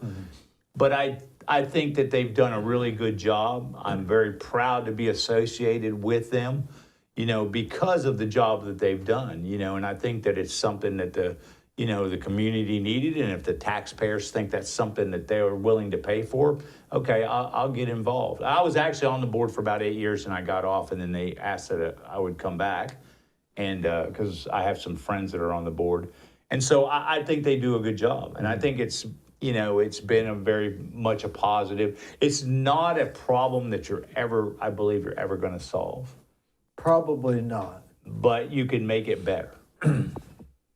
I know that Steve Anderson really cares, doesn't he? Oh, yeah. Steve is a really good guy, too. He's a really good guy. He's solid. Yeah. What, 100, if there was 110% guy, that's him. Yeah. If he was in a foxhole, hey, that's the guy you that's want the with guy. you. Yeah. Yep.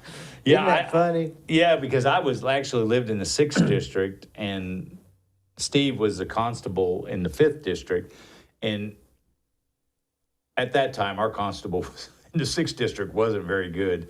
And so I would actually, if we went out of town, I would talk to Steve, and he would come by and, and kind of keep an eye on the house and stuff like that. And Steve and I have always had a great relationship, and I have a tremendous amount of respect for You him. remember when he worked for Jack Easterly? No, I don't. I remember him way back then. Oh, man. wow. He worked for Jack Easterly with cabinets. I think he went to Lee College. Yeah, he did build cabinets. He built cabinets, yeah.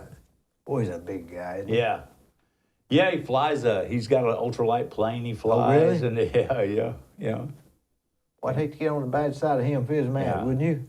Yeah, because I mean he's reasonably quiet until you get his dander up. And then you can tell, like he's got that Marine Corps thing. He's determined and he's going forward. He's not going to stop. Uh-uh.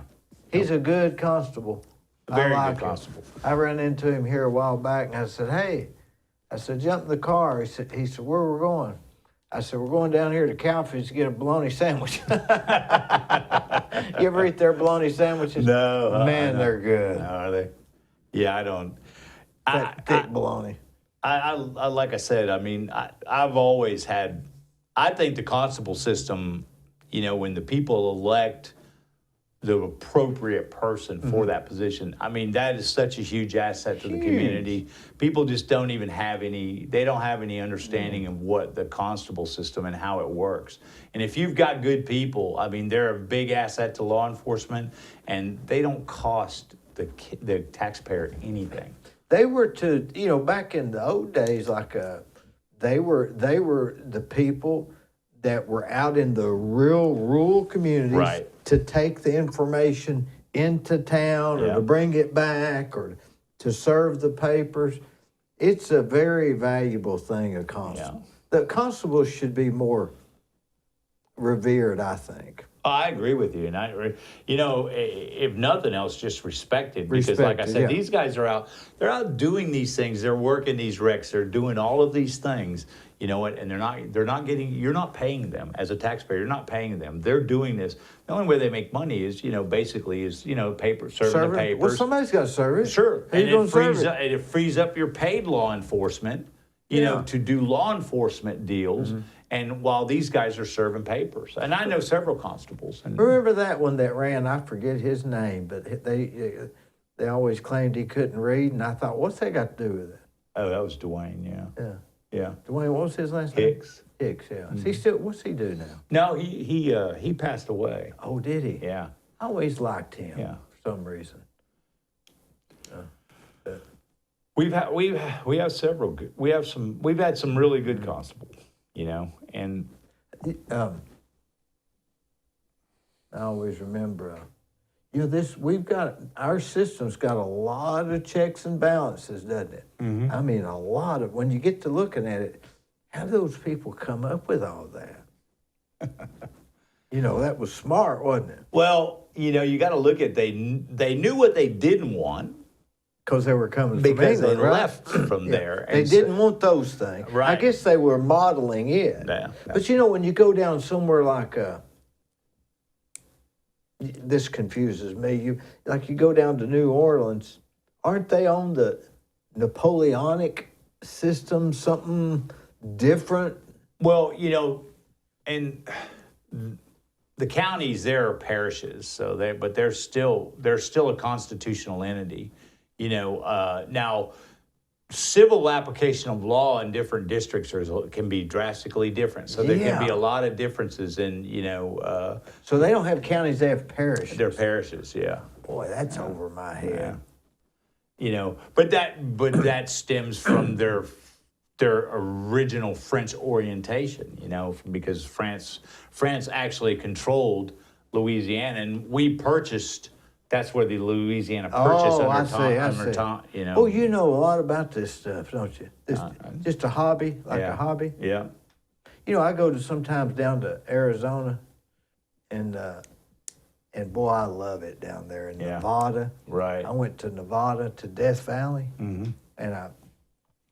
and I stayed outside right in the Nevada, right next to California, but I stayed in can't remember the name of the town, but it was a hotel, gas station, casino. Yeah. Under one Right. roof. And you could not, all you could see was about, 10 houses or something. You were in the middle of nowhere. I mean, nowhere. So we get there, I check in, and I'm thinking, it's going to be okay, I think, you know. And my wife gets out of the car, and the wind, because wind's, Oh, yeah. it flies open and hits another car. Puts a red, we hadn't been there 5 minutes. And she says, hey, I opened the door, and it was a rental car. Right. So it was a red rental car against a white, and it's about that long. And I thought, well, what do we do? And I thought, well, I guess I've got to tell somebody. Mm-hmm. So I went in and told the manager, and he went out and looked at it, and he said, oh, it's really not hurt anything. And I said, yeah, but I said, it's dented it. Right. And he said, I think that can be buffed out. And I said, it's a dented red spot. Right. And he said, hey, sir, listen, the police are an hour and a half away. I don't want any trouble. Move your car to the back of the building and don't say nothing. So I moved the car to the right. back of the building. So every place is not like this around here. You get out places like that, you better take care of yourself. Oh, yeah, they're much, of course, my wife's from Wyoming, so, I mean, that's all out in the, you know, I mean, you can be driving on the interstate in Wyoming, you know, going from, you know, towards Casper from Cheyenne, and you might not see a car for an hour. Is it flat or hilly, Wyoming? Well, you know, actually, most of Wyoming is actually on a plateau. So, you know, when you come out of, if you're coming out of Denver and you go into, I mean, you're on a plateau. There's mountains all around, but you're kind of on the top of the plateau. You know, so you're somewhere in the 5,000-foot range. That's where the movie High Plains Drifter for Clint Eastwood, he was supposed to have been from Wyoming or something. Like the towns. What was Wyoming settled for? What was they known for?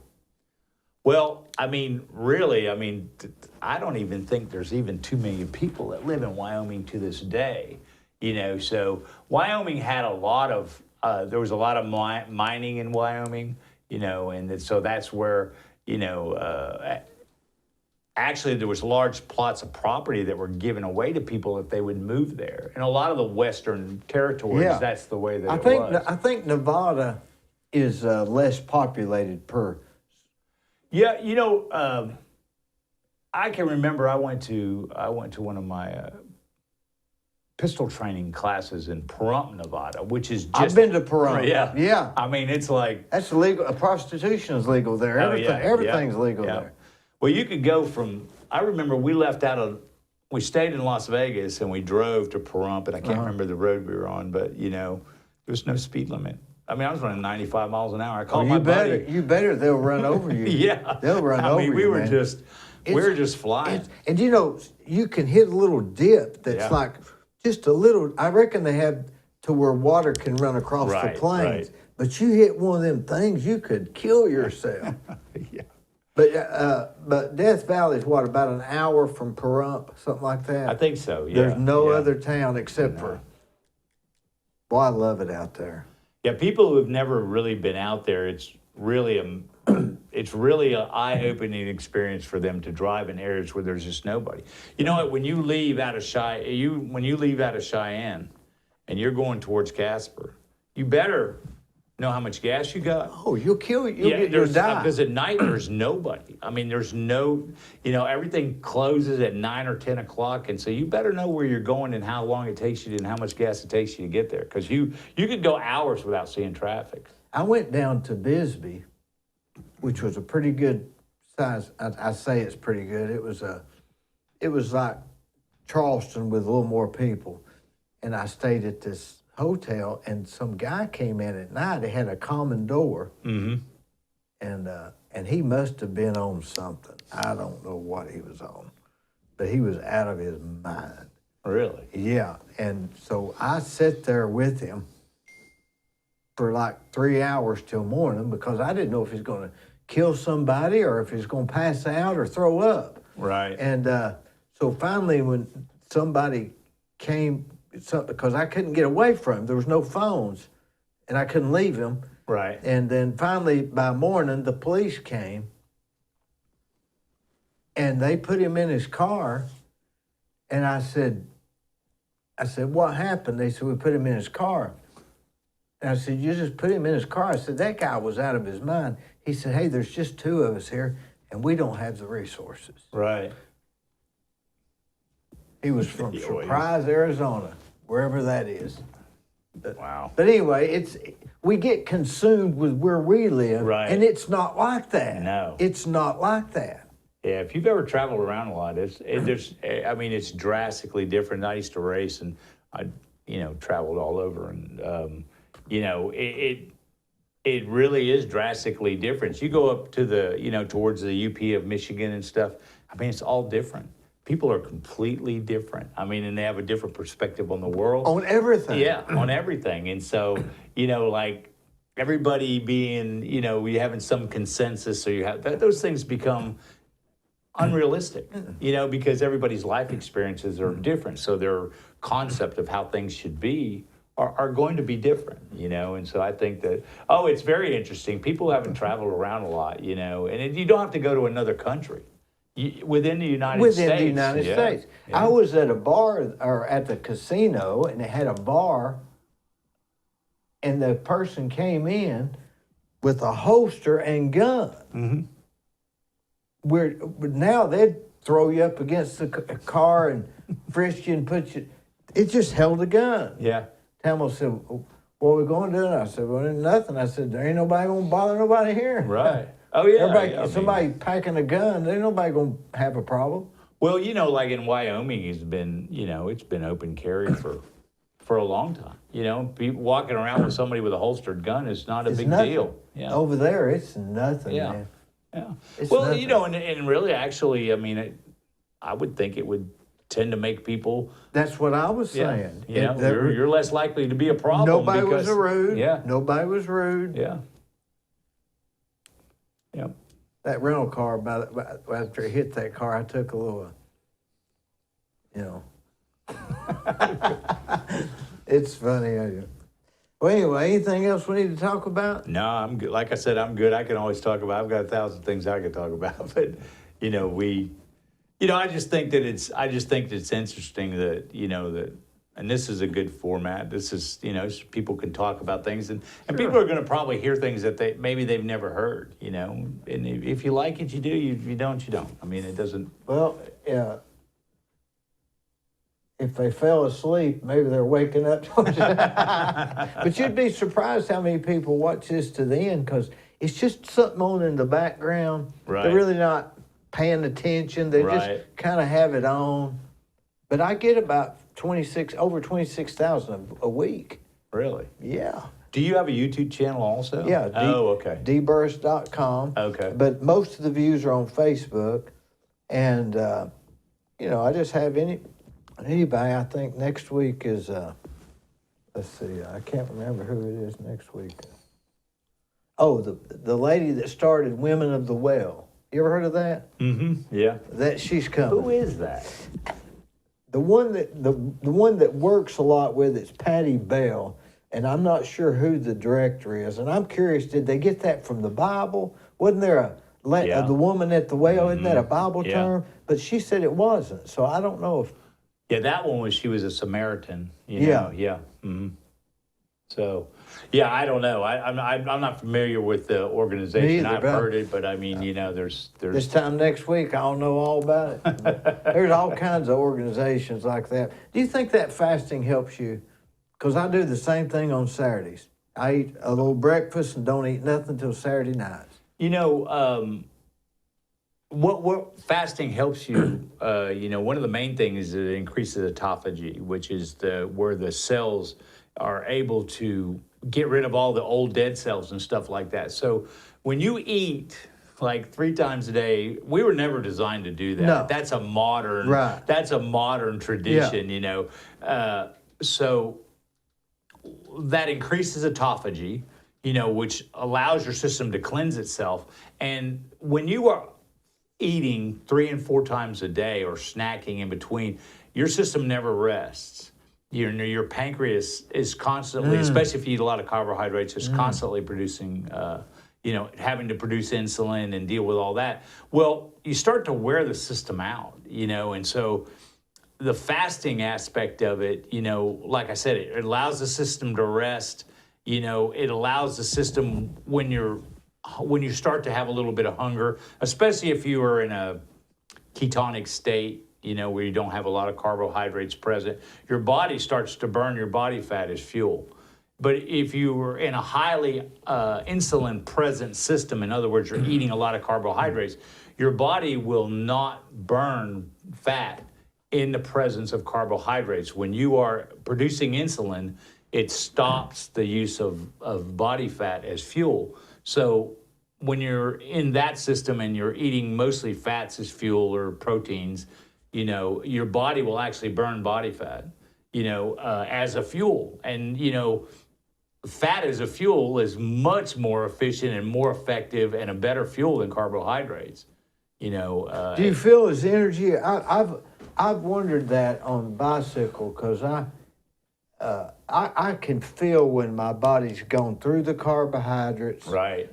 There's nothing. And you start to crash. It start to crash. Yeah. And a little while after that, it'll start burning fat. Right. And it's like jet fuel. Right. That's when I get to feeling better. Well, I mean, How long does it take for you to burn? Everybody is different. So metabolically, everyone is different. So like, it doesn't seem to be applicable from one person to another, you know, and the higher the level of, you know, of required insulin also, you know, has a lot to do with how long it takes you to shift from one to the other, you know, but, you know, quality fats and things like that are actually, you know, they're required. There is no essential carbohydrate. There's no essential carbohydrate. There's nothing that you have to have or your system can't function that is a carbohydrate. That is not true about fats. You know, a lot of the vitamins and all of the things, they are fat soluble. You're going into the Sean Baker. You know, and I think Dr. Baker's got he's got a lot going on, and he makes he a understands. lot of sense to me. Yeah. Oh yeah. And I mean, he's good. There's a lot of, you know, there's a Dr. Ken Berry that's actually in Tennessee, over in Middle Tennessee. Those guys. He's Is he big on that? Like yeah. They're Ken Berry. Keto, carnivore sort of, you know, oriented. Well, it makes sense. Your body's not going to burn it till it needs it. Right. It's saving the good stuff. It's saving the oak wood for later. I look at it that way. Well, and when you get in a ketonic state, in other words, your body is using ketones as fuel, you know, that applies to your brain also. And so since ketones and fats as fuel are much more efficient than sugars and carbohydrates as fuel, your brain stays on a more level playing field when you're in a ketonic state. In other words, that it's functioning and burning, you know, fats as fuel.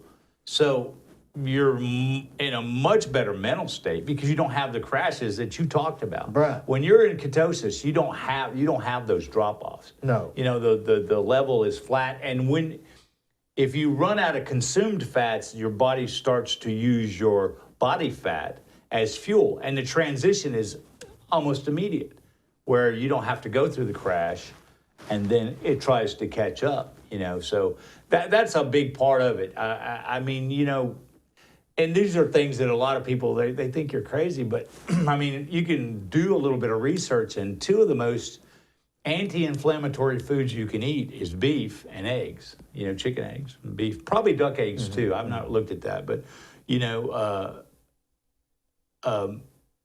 I mean, they're anti-inflammatory, they are nutritionally sound, And, you know, if you, like I get my eggs, so I've got a friend that's got, you know, chicken coops and, you know, all their birds are free range, you know, and which, I mean, real free range where they actually go out and eat insects, you know, and stuff off the ground. And, you know, when they do that, actually the protein content of the egg goes up. So grain-fed chickens, their eggs might be 5 grams of protein per egg, where a chicken that free ranges and eats bugs and insects and all that stuff along with some grains, theirs could be 7. And you can always tell by the color of the yolk. If the yolk is very orange, that bird has been eating a lot of insects and stuff. You know, and people have them around their house, and I mean, it makes a lot of sense. First thing is ticks are virtually non-existent. No. Because they eat everything. You know, they don't care. They're not discriminatory. If it's there, they'll eat it. Yeah. No. Yeah. You know, so How do you keep your hands looking so young? I don't know. You do anything?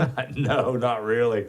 You know, I just well, you know, I think that I think as you eat healthy fats, I think that your skin is always going to be better. You know, a lot of dry skin and stuff is from, you know, overconsumption of carbohydrates. And, you know, food is a big issue anymore because there is so much.